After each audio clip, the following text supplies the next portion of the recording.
কিরে ডিম আছে চিকেন আছে কোনটা আগে খাবি? চিকেন তো রাতের জন্য, ডিমই দাও। চিকেন খাবি না এখন? না। রেখে দেবো পুরোটাই? ঠিক আছে।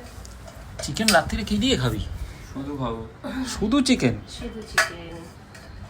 আমার বাচ্চা ফুল ডায়েটে আছে, ফুল ডায়েট। বুঝতে পারলে?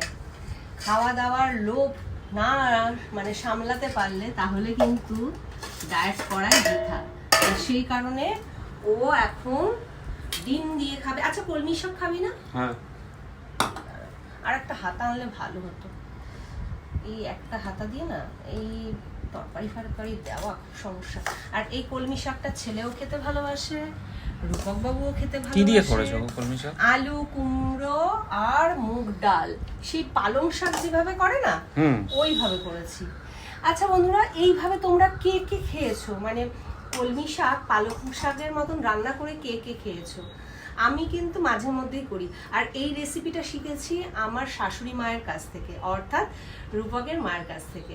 আমার তো খুব ভালো লাগে, আর আমার শাশুড়িও খুব ভালো করতো এটা। তা চলো খাওয়া দাওয়াটা আগে শেষ করি।